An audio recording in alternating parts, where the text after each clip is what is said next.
안녕하세요. 책 읽기 좋은 날입니다. 오늘 소개할 책은 마흔 다시 만날 것처럼 헤어져라. 지은이는 조우성, 발행은 서삼도입니다. 사람들과 사람들이 살아가는 세상이기에 인간관계는 매우 중요하고 관계관리에 신경을 쓰며 살아갈 수밖에 없습니다. 많은 사람들과 관계를 맺을수록 좋고 모든 사람이 나를 좋아했으면 좋겠다고 생각하지만 사람과의 관계는 내 맘 같지 않아서 노력했다고 해서 그만큼 결과가 돌아오는 것도 아니고 때로는 예상치 못한 오해 속에서 큰 상처를 받기도 합니다. 이 책은 관계의 기본 원칙에서부터 대화법, 갈등 상황을 다루는 법, 관계를 정리하는 법까지 인간관계에 대한 모든 주제를 담고 있는 책인데요. 2022년 큰 화제를 모은 드라마 이상한 변호사 우영우의 에피소드 원작을 쓴 조우성 변호사님의 신작입니다. 조우성 작가는 사람 간의 분쟁을 다루는 변호사로 살아온 덕에 인간의 민낯을 접할 수 있는 기회가 많았다고 말하며 모든 분쟁은 관계 때문에 발생하고 관계 속에서 해결된다는 것을 깨달았다면서 돈이나 능력이 아니라 사람 한 명으로 인해 일이 스스로 풀리기도 하고 꼬이기도 한다고 말합니다. 즉 인간관계를 다스릴 줄 모르면 절대 성공을 거둘 수 없고 인생도 내 뜻대로 이끌어 나갈 수 없다는 것입니다. 봄, 여름, 가을, 겨울을 지나면 다시 봄이 돌아오듯 계절을 잡을 수도 멈추게 할 수도 없습니다. 그저 순리를 따르면서 지금의 계절을 만끽하는 것이 인간이 할 수 있는 전부입니다. 사람 사이의 관계도 그렇게 하면 되는 것입니다. 추운 겨울처럼 평생 다시는 안 볼 것처럼 싸우다가도 봄눈 녹듯 화해하면서 언제든 다시 만날 것처럼 여지를 남겨두는 것이 현명한 인생의 지혜일 것입니다. 자, 그럼 지금부터 잠시 책 속으로 들어가 보겠습니다. 오늘도 책 읽기 좋은 날과 함께 좋은 시간 보내세요. 구독, 좋아요는 사랑입니다.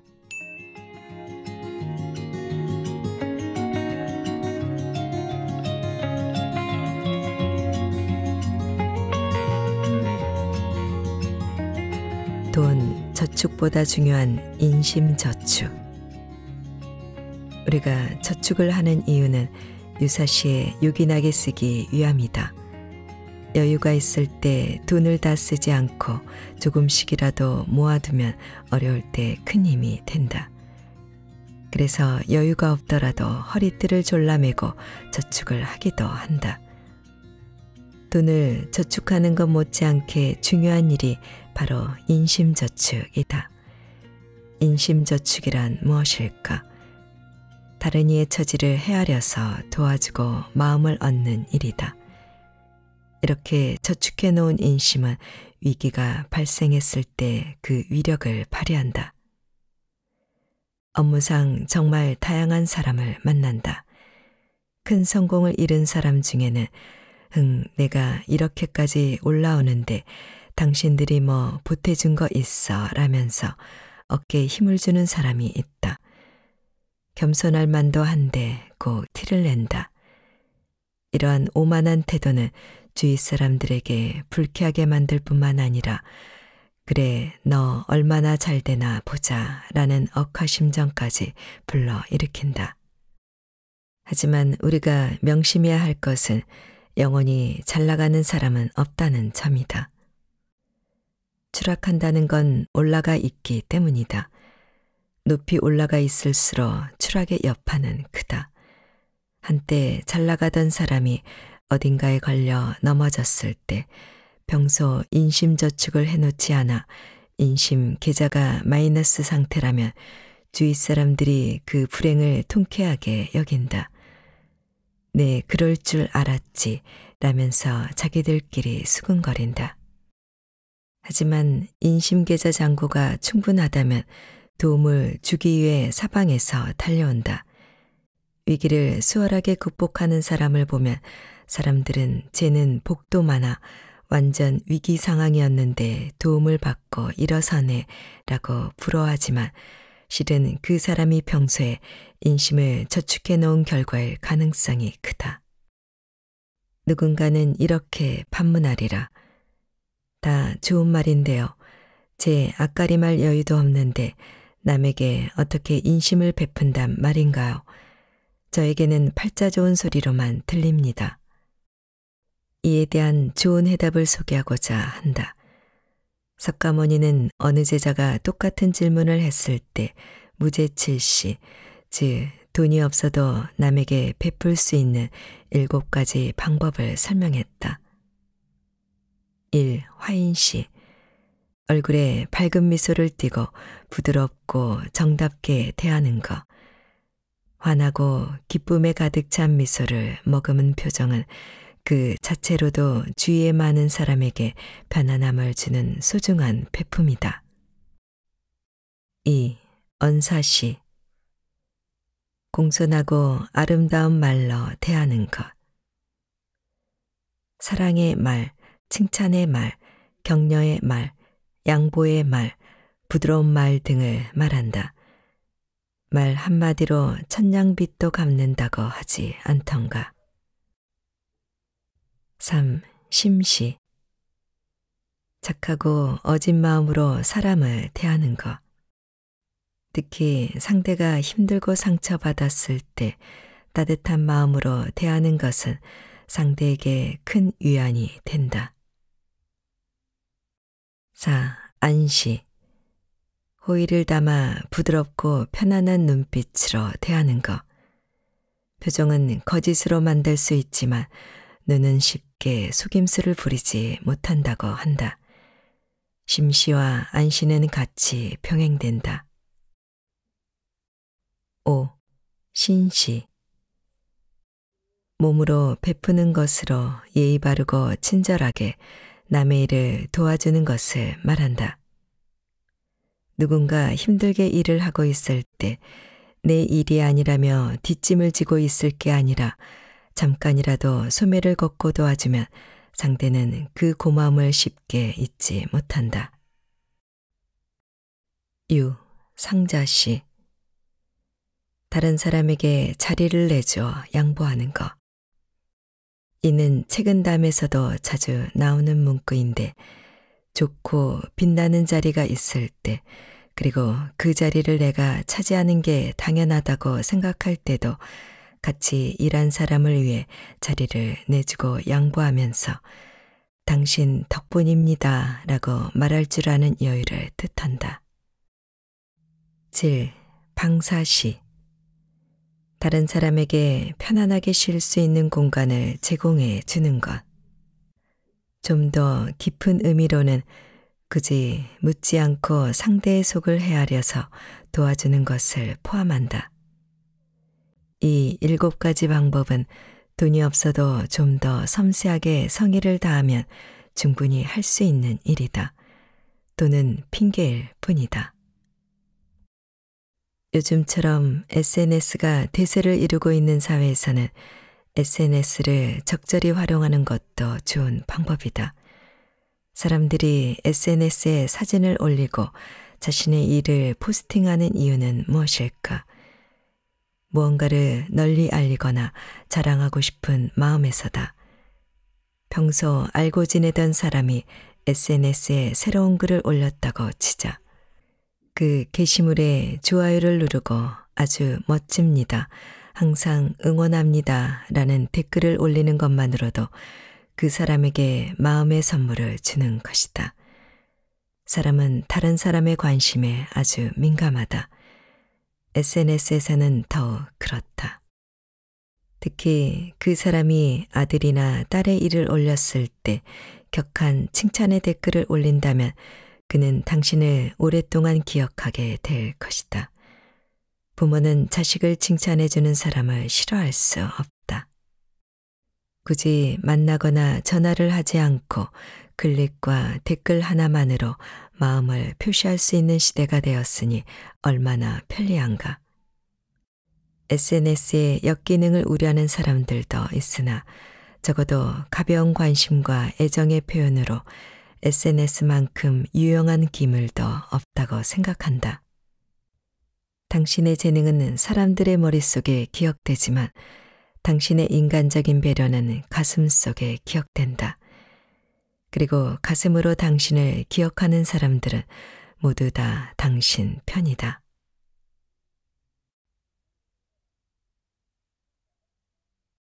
사람은 원래 자기 자신만 생각한다. 내가 감히 인간관계에서 가장 중요한 원칙을 하나 꼽는다면 바로 다음의 명제를 정확히 이해하는 것이라고 생각한다. 인간은 자기중심적이다. 너무 뻔한 말로 들릴지 모르겠으나 이 말만큼 심오하게 인간관계의 핵심을 찌르는 말도 없다. 이 말의 의미를 제대로 이해하고 인간관계에 적용한다면 누군가에게 큰 영향력을 발휘할 수 있을 것이다. 이 말에는 크게 두 가지 의미가 있다고 생각한다. 첫 번째는 다른 사람의 그 어떤 중요한 일보다 자신의 사소한 일이 훨씬 중요하다는 의미다. 아프리카에서 몇십만 명이 기아에 허덕이며 생명의 위협을 받고 있다는 뉴스보다 내 손톱 밑에 박힌 가시가 더 아프게 느껴지는 법. 자기 자신에게 가장 관심이 있는 사람은 본인이다. 여러 사람이 모인 곳에서 대화를 할 때 상대방의 말이 잘 안 들릴 정도로 시끄러운 상황이라고 해도 누군가 당신의 이름을 부르면 금방 돌아보게 된다. 그만큼 우리는 자신에게 집중하고 있다. 따라서 누군가와 관계를 맺을 때 그 사람이 가장 큰 관심을 보이는 것, 제일 중요하게 생각하는 것이 무엇인지를 예리하게 알아차리고 거기에 공감과 지지를 표현하면 그 사람은 당신 편이 될 확률이 높다. 이렇게 써놓으면 아주 쉬운 일처럼 보일 것이다. 하지만 사람들은 타인의 입장을 먼저 생각하는 일에 많이 인색하다. 사소한 일이라도 중요하게 생각해주는 사람은 지극히 드물기 때문에 그런 태도를 보여주면 상대는 큰 감동을 받게 된다. 이는 망고불변의 진리다. 두 번째는 사람은 누구나 자기를 귀한 존재라 여기고 타인으로부터 인정받는 것에 목말라 한다는 의미다. 다시 말해 강한 인정 욕구를 가지고 있다. 이를 파악한 인물이 바로 자기 개발의 대가인 데일 카네기로 그가 쓴 데일 카네기 인간관계론은 1936년에 출간되어 현재까지도 세계적인 베스트셀러다. 이 책은 당시 악명 높았던 흉악범 이야기로 시작된다. 면허증을 보자는 경찰관의 말 한마디에 망설임 없이 총탄을 퍼부어 당시 뉴욕 역사상 가장 위험한 범죄자로 손꼽히던 크롤리가 그 주인공이다. 이 이야기의 핵심은 흉악하게 이를 데 없는 쌍권총의 사나이로 불렸던 크롤리조차도 자신을 전혀 나쁜 사람이라고 생각하지 않았다는 점이다. 그는 충격적이게도 내 심장은 따뜻하다. 어떤 사람에게도 해를 끼치지 않고자 하는 심장이다 라는 말을 남겼다. 지금도 우리는 이런 범죄자를 쉽게 만날 수 있다. 나는 인생의 소중한 시절을 사람들에게 즐거움을 주는 데 바쳤다. 그러나 결국 내가 얻은 것은 세상의 비난과 범죄자라는 낙인이 찍힌 삶이다. 이 한탄은 미국을 공포에 떨게 했던 암흑가의 왕 알 카포네의 말이다. 누구나 비난하는 알 카포네 역시 자신이 악한이라고 생각하지 않았다. 오히려 자신은 자성가이며 세상이 자신을 오해하고 있다고 주장하는 점에 주목해야 한다. 카네기는 이 일화를 통해 이런 흉악범도 자신이 옳다고 생각하는데 하물며 평범한 사람들은 어떻겠는가 라는 질문을 던지고 다음과 같은 결론을 얻게 된다. 나는 사람들은 아무리 잘못을 저질러도 자신을 비판하지 않는다는 것을 깨달았다. 비난은 무익할 뿐이다. 비난은 사람을 방어적으로 만들고 정당화하려고 애쓰게 한다.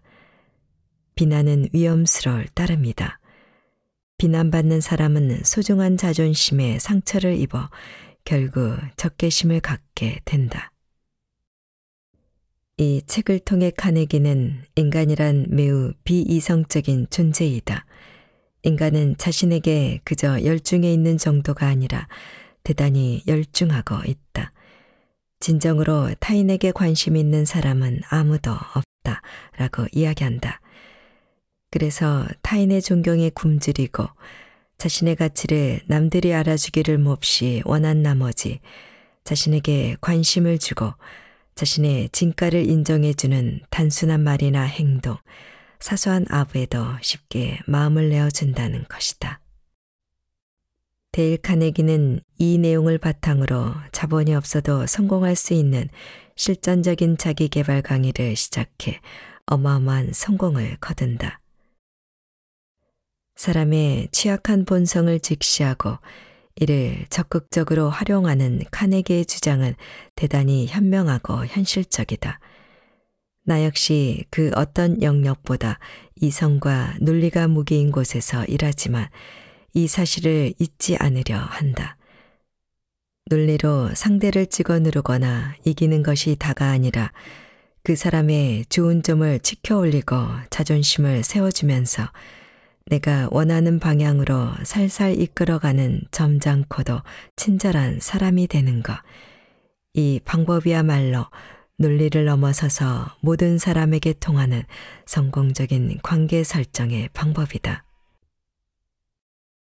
이렇듯 사람은 자기중심적이라는 점을 인정하지만 나는 너무 자기중심적이라는 사람을 피하려고 노력한다.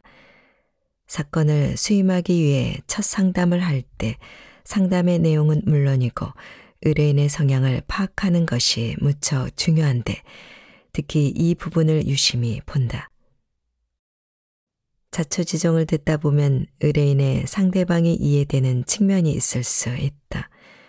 이때 조심스레 의뢰인에게 상대방 입장에서는 이런 점도 있지 않을까요? 라고 물어본다. 어떤 의뢰인은 아유 그런 건 난 모르겠고요. 하여튼 난 억울해요 라면서 막무가내로 억울함을 호소한다. 사람은 자기중심적이라지만 합리적으로 접근했을 때는 어느 정도 객관성을 가져야 하는데 그렇지 못한 경우다. 이렇게 객관화가 되지 않는 사람들은 모든 문제의 원인을 남에게 돌린다.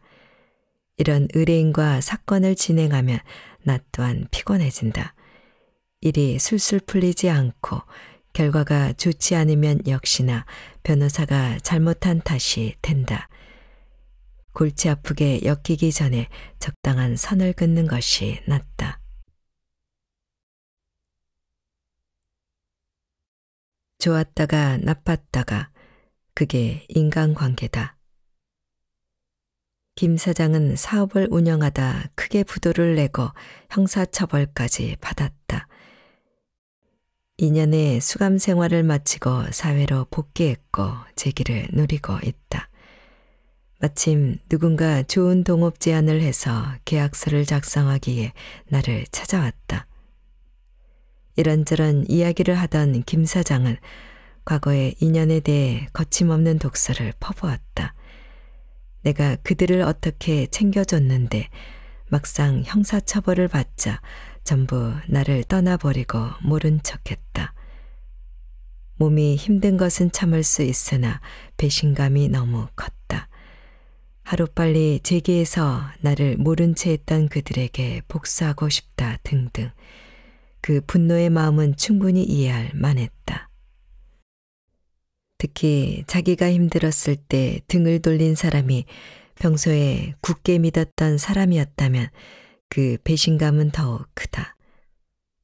하지만 복수심이 마음속에 크게 자리 잡으면 조급해지고 그로 인해 객관적인 판단을 하지 못해 잘못된 결정을 내릴 수도 있다.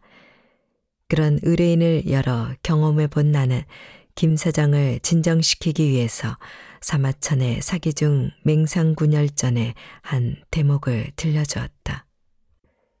춘추시대에 제나라 제상이던 맹상군은 군주의 신임을 얻어 부귀와 명예를 한껏 누렸다. 휘하에 있는 식객 3,000명은 맹상군의 눈에 들려고 충성심을 경쟁하기에 바빴다. 그런데 제나라 왕이 바뀌고 세자가 왕이 되자 새로운 왕은 맹상군을 견제할 필요가 있다고 판단해 맹상군을 제상의 자리에서 물러나게 했다. 한순간에 부와 권력을 잃어버리게 되자 그 많던 식객은 다른 주군을 찾아 떠나 버렸다. 춘추전국 시대는 무한경쟁의 시대라 상황이 바뀌면 새 군주를 찾아 여기저기 떠돌아다니는 일이 비일비재했기 때문에 벌어진 일이었다. 그 많던 식객이 다 떠나고 맹상군 옆에 남은 식객은 늙고 볼품없는 풍안이었다. 풍안은 지혜를 발휘해 맹상군을 기어코 다시 제나라 제상으로 등극시켰다. 그러자 썰물처럼 떠나갔던 식객들이 언제 그랬냐는 듯 다시 칭송을 늘어놓으며 맹상군 휘하에 몰려들었다. 화가 난 맹상군이 그들을 내쫓으려 하자 풍안이 맹상군을 말리며 이렇게 물었다. 사물에는 반드시 이르는 것이 있고 이래는 진실로 그렇게 되는 도리가 있는데 군께서는 이를 알고 계십니까? 맹상군은 화가 난 목소리로 나는 어리석어 선생이 말하는 바를 모르겠어 라고 퉁명스레 답했다. 그러자 풍하는 말을 이었다. 살아있는 자가 반드시 죽는 것은 사물이 반드시 이르는 바요. 부귀할 때 선비가 많고 빈천할 때 친구가 적은 것은 이리 어쩔 수 없는 것입니다. 군이 과거의 직위를 잃고 빈객이 모두 떠났던 것을 두고 그들을 원망하는 것은 적절치 않습니다. 그럼에도 그들을 원망한다면 이는 선비들이 다시 군에게 돌아오는 길을 끊어버리는 것과 같습니다. 바라건대 군께서는 옛날처럼 객을 대우하여 주십시오. 맹상군은 그 말을 듣고 크게 깨달은 바 있어 풍안에게 2번 절하며 말했다. 삼가 그 명에 따르겠소. 선생의 말씀을 듣고 어찌 감히 가르침을 받들지 않을 수 있겠습니까? 그러고는 환히 웃는 낯으로 예전의 식객들을 다시 맞아들였다. 맹상군은 그 후에 식객들의 도움을 받아 더욱 이름을 날렸다. 김 사장은 내 이야기를 듣더니 감탄했다. 그러고는 고개를 크게 끄덕였다. 원래 인간 세상이 그렇다는 말씀이지요. 씁쓸한 이야기지만 부인할 수 없는 현실인 것 같네요. 제 생각이 짧았습니다. 새롭게 시작해야 하는데 하마터면 또 적을 만들 뻔했습니다. 고맙습니다. 풍안의 말을 듣고 깨우친 맹상군이나 내 이야기를 듣고 마음을 바꾼 김 사장 모두 마음에 그릇이 큰 사람이다. 주사 김정희가 제주에 귀향을 가자 모든 사람이 그를 외면했다. 하지만 제자 이상적만은 변함없이 추사를 모셨다. 이상적은 역관이었기에 청나라에 갈 일이 많았는데 갈 때마다 고가의 귀한 책을 사서 이를 힘있는 고관이 아닌 추사에게 보냈다. 책을 좋아하는 추사에게는 더없이 고마운 선물이었다. 이런 이상적에게 고마움의 표시로 추사가 그려준 그림이 주사의 세안도다. 논어에 나오는 날이 추워진 뒤에야 소나무와 잣나무가 여전히 푸르다는 것을 알 수 있다 라는 말에서 주제를 따온 그림이다. 고관대작에게 이 귀한 책을 선물하면 자네 출세에도 도움이 될 텐데 이미 끈떨어진 나를 이렇게 생각해 주다니 자네야말로 소나무와 잣나무로세 라는 추사의 마음이 담겨 있다. 이렇듯 상황이 변했는데도 한결같은 마음을 가지는 것은 논어의 공자도 주사 김정희 선생도 특별히 언급할 만큼 어려운 일이다. 관계는 좋았다가 나빠질 수 있고 나빴다가 좋아질 수 있다. 내 상황이 좋지 않을 때는 상대와 거리감이 생기거나 상대가 떠나갈 수도 있음을 인정해야 한다. 그 사람이 떠나갔다고 해서 미워하지 말고 또 내 상황이 좋아져서 그가 다시 돌아왔을 때 왜 그랬는지 캐묻지 말라. 씁쓸할 수 있으나 분노하거나 곱씹느라 큰일을 망쳐서는 안 된다. 이익에 따라 움직일 수밖에 없는 부정하고 싶지만 부정할 수 없는 인간의 이기심과 나약함을 인정해야 한다. 어쩔 수 없는 자연의 이치이자 인간사인 것이다. 껄끄러운 사람과 편해지는 법. 우리는 내가 도와준 사람을 더 많이 생각할까? 아니면 나를 도와준 사람을 더 많이 생각할까? 얼핏 생각하면 나를 도와준 사람에게 고마운 마음이 드니 내가 도와준 사람보다 더 많이 생각할 것 같다. 하지만 여러 실험 결과에 따르면 그 반대의 결과가 나온다고 한다. 자기가 누군가를 도와준 경험은 뿌듯한 기억으로 남는다. 그때를 생각하면 자신이 멋진 사람이 된 것 같아 으쓱해진다. 반면에 누군가로부터 도움을 받았던 기억은 고맙긴 하지만 한편으로는 쑥스럽고 어떤 경우에도 민망하고 지우고 싶을 수도 있다. 그런 이유로 우리는 그래 내가 그때 그 사람을 이렇게 도와줬었지 라면서 도와준 기억을 더 자주 떠올리고 음미하길 좋아한다고 한다. 이렇게 설명하는 심리학자도 있다. 별다른 호의를 갖지 않았거나 사이가 좋지 않은 사람이 내게 부탁을 해서 그 부탁을 들어주었다고 치자. 우리의 두뇌는 어떻게든 이 못은 썩 좋아하지 않은 사람에게 호의를 베푼 것을 해결하고자 합당한 이유를 찾으려고 한다. 그 결과 상대방을 내가 상당히 좋아할 만한 사람이 틀림없다고 지레 못 박아 버린다는 것이다.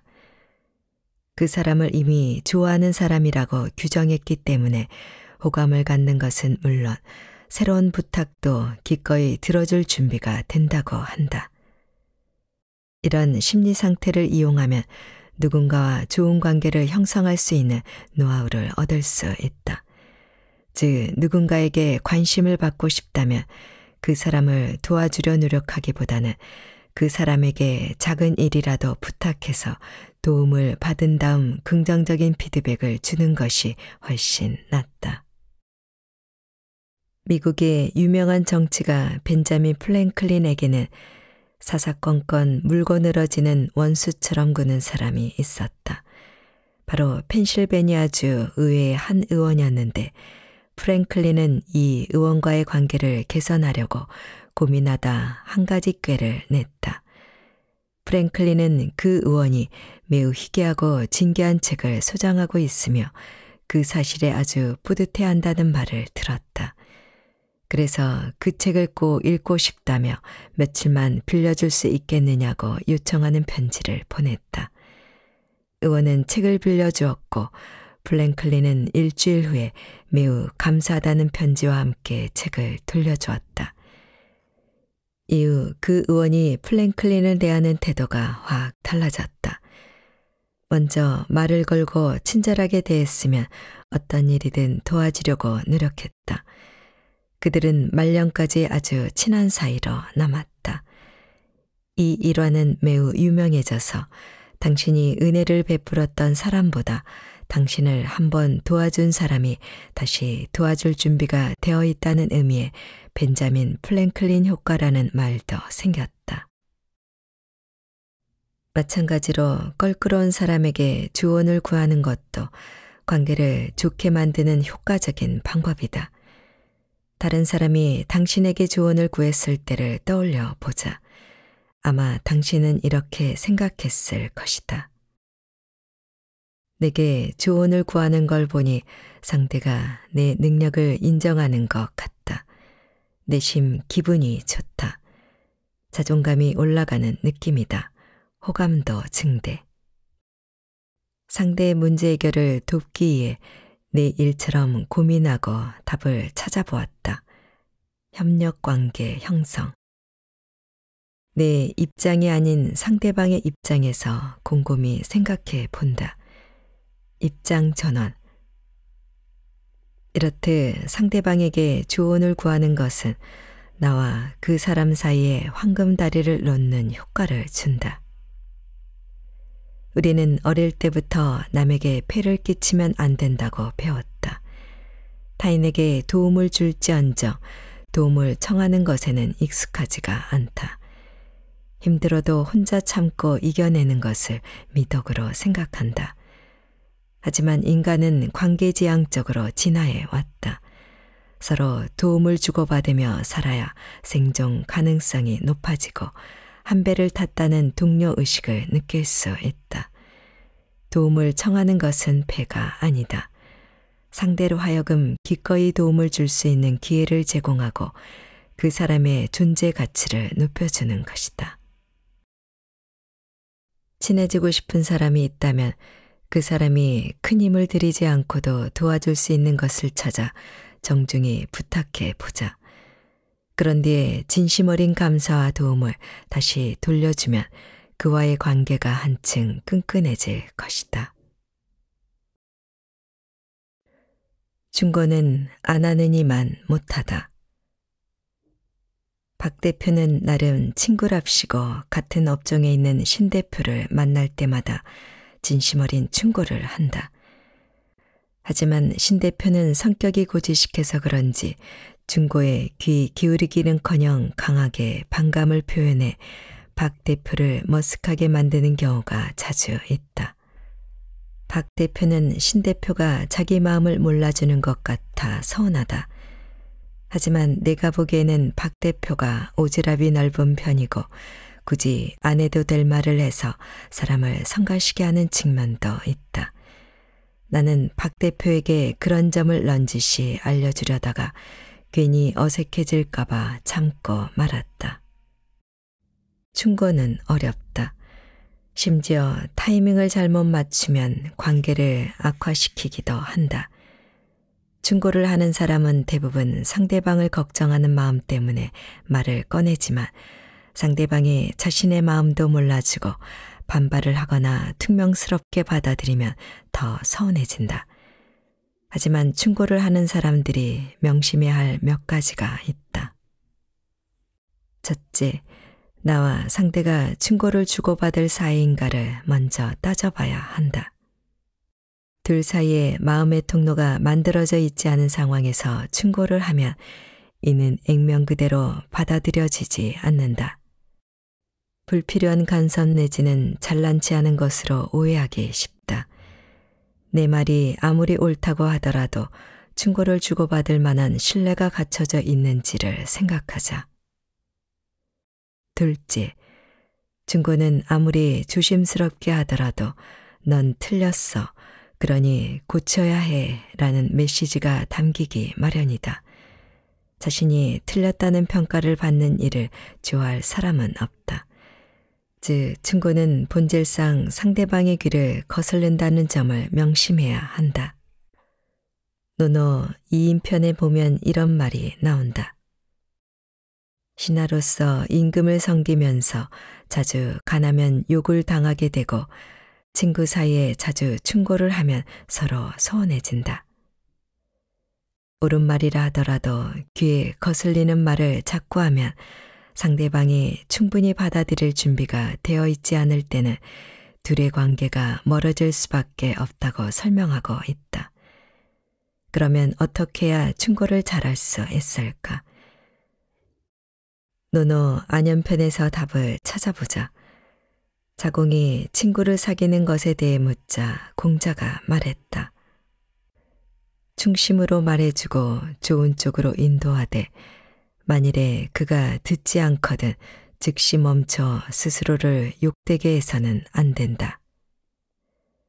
상대가 충고를 제대로 듣지 않으면 즉시 멈춰야 하며 이를 멈추지 않으면 결국 스스로를 욕되게 하는 어리석은 일이 될 수 있음을 경계하라고 가르친다. 다른 사람의 충고를 들을 준비가 되어 있지 않은 사람에게 충고는 무용한 것이며 오히려 관계를 악화시킬 수 있다는 뜻이다. 셋째, 상대방에 대한 충분한 파악 없이 피상적 지식에 근거한 충고는 상대를 화나게 만들 수 있다. 충고를 하는 사람은 상대방의 상황을 100% 알지 못한다. 자칫하면 오지랖 넓은 참견 정도로밖에 들리지 않는다. 또한 이론적으로야 옳은 말이지만 상대방의 상황상 충고하는 대로 할 수 없는 경우도 있다. 이럴 때는 충고의 말이 공허하게 들릴 수밖에 없으며 때로는 무책임하게 느껴지기도 한다. 다른 사람을 책망하는 것은 무조건 잘못된 것입니다. 다른 사람의 영혼에 무슨 일이 일어났는가 또는 무슨 일이 일어나는가 알 수 없기 때문입니다. 라는 톨스토이의 말과 같은 맥락이다. 충고는 먼저 하기보다는 상대방이 충고를 청할 때 하는 것이 맞다. 상대방이 막다른 지점에서 고민하고 있는 것처럼 보여도 스스로 해결책을 찾기 위해서 고심하고 있다면 그대로 지켜보는 것이 낫다는 말이다. 만약 상대가 충고를 해달라고 요청했다면 어떻게 해야 할까? 겉으로는 충고를 해달라고 했지만 사실은 본인의 생각이 맞는지 확인하고 지지를 받고 싶어 하는 경우가 많다. 친구가 애인과 싸웠을 때 어떻게 하면 좋을까라고 질문을 한다고 치자 이런 질문을 하는 대부분의 사람은 애인과 헤어질지 화해할지에 대한 본인 나름의 답을 가지고 있다. 그런데 눈치 없게 진짜 내 생각을 이야기해버리면 분위기가 애매해진다.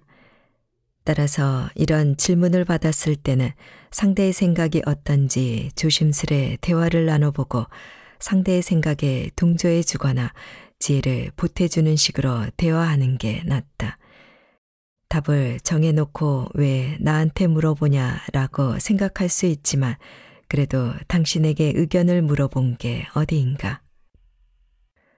나도 과거에는 충고나 조언 때문에 마음 상하는 일이 많았다.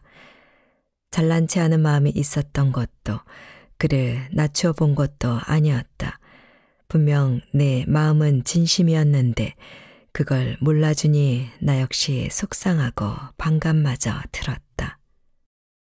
하지만 자꾸 충고를 하려는 자세는 내가 상대방을 고칠 수 있다는 마음, 내가 옳다는 마음에서 비롯된 것이었음을 뒤늦게 알게 되었다.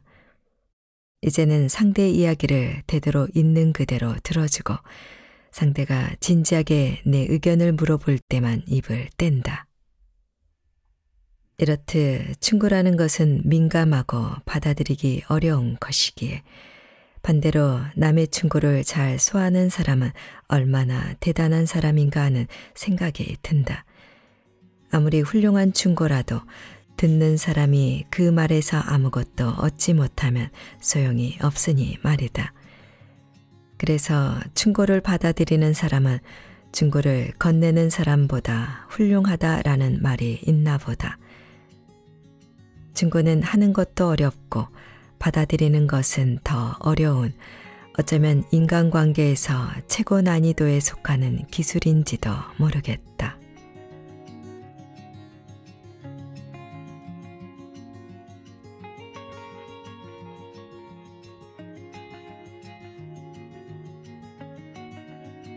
책 읽기 좋은 날 오늘은 다시 만날 것처럼 헤어져라를 보내드렸습니다. 감사합니다.